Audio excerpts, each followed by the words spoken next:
Hey guys, welcome back to Bellabooslunches. If you're new, welcome. Of course. Today we are making hot chocolate bombs. And oh my gosh, they are so good. So let's just get into it.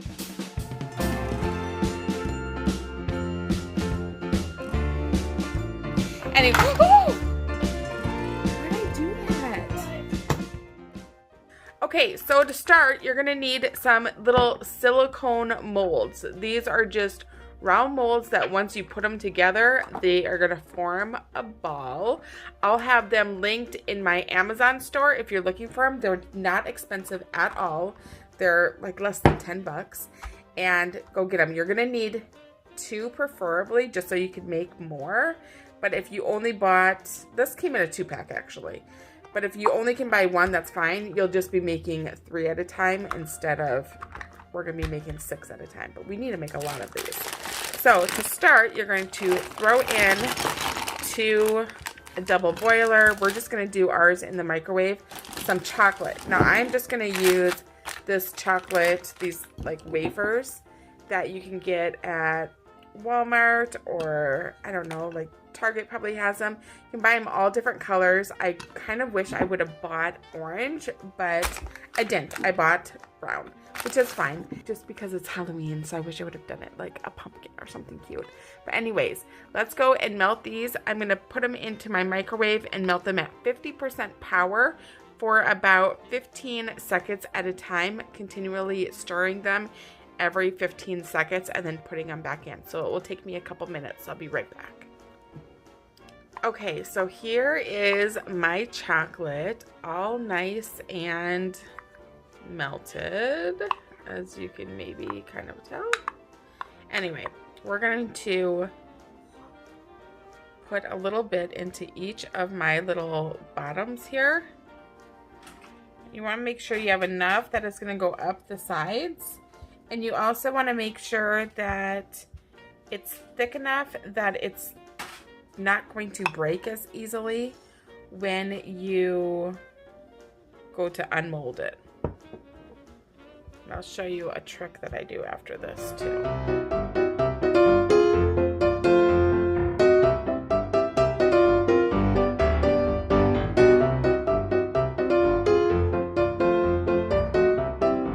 Then I just take some parchment paper and I flip it upside down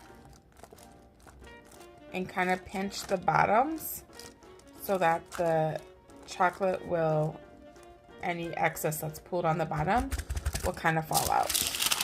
And then I kind of slam it. Whoa.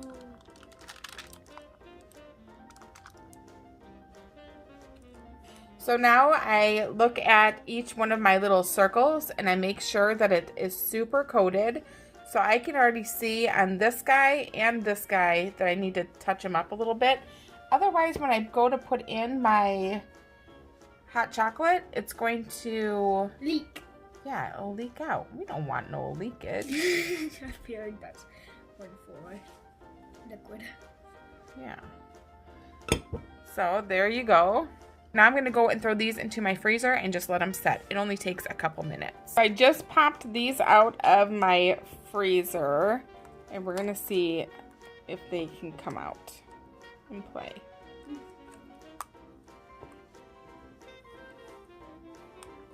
So here's one. But I just kind of pull it apart a little bit and then it usually will just pop right on out. Or eat them. Yeah, or you can eat them. Let's see. Then you put them together. So, and you can cover up these little spots with a little bit of chocolate.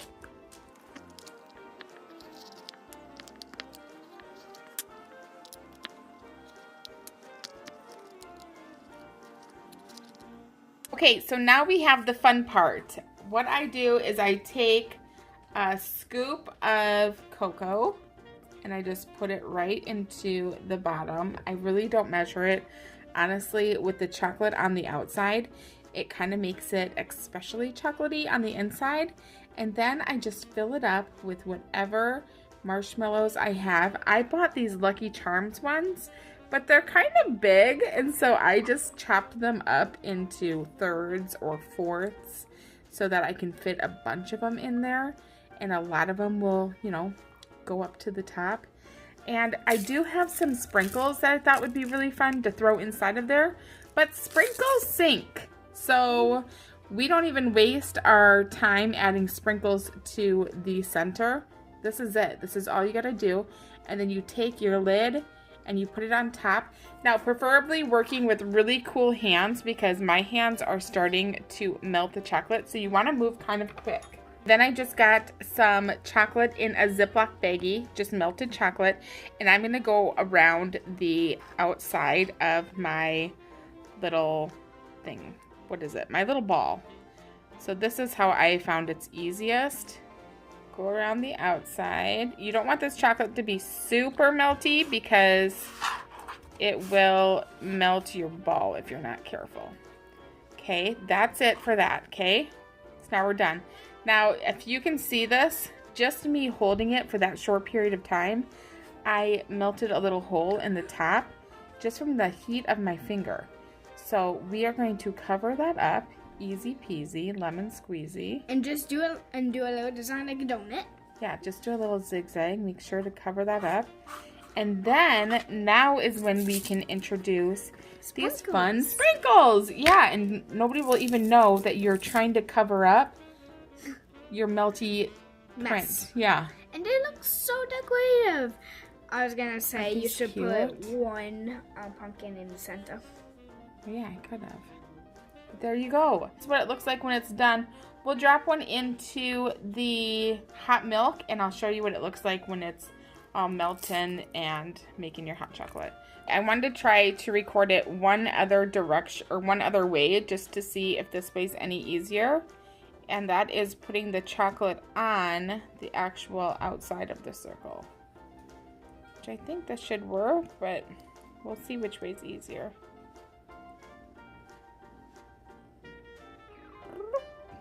Right there.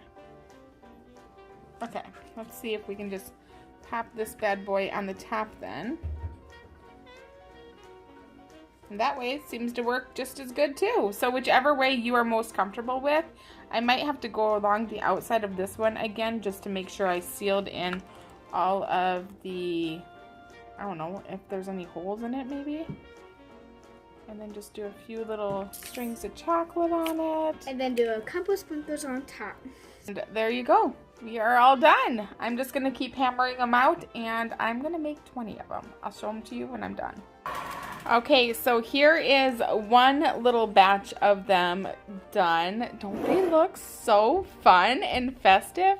And then just throw them into a little paper liner, and it's easier to pick them up and plunk them into your hot chocolate. So anyway, we're going to move this out of the way. I'm going to show you how you do it. Okay, are we ready?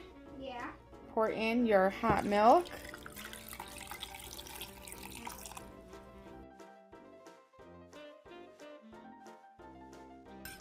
And that's it. You now have, this is a really big mug by the way, but you now have hot chocolate. You just need to stir it up and enjoy. We have like no normal size mugs around here. Okay, so this is like a normal size mug. I should have made it in a normal size mug. Anyway, who cares? This is our hot chocolate bomb. Isn't that fun? Yeah. So you just mix it up and drink. Anyway, thank you guys so much for watching. And if you make some of these, tell me what are your best flavors that you make. I'm going to try making white ones and maybe like some red and green ones for Christmas. I don't know. Tell me what you're doing. What if we did a turkey and half of it was like orange and yellow and the other half was another Yeah, color? we totally could. Anyway, thank you guys so much for watching. We'll see you in our next video. Bye. Bye. Here you guys go. This is my blooper. I accidentally held onto it too long and I melted the top and the bottom. And now look. It's all falling out of the bottom. Ah! Anyway, that's my one blooper out of 10. Not bad. Not bad.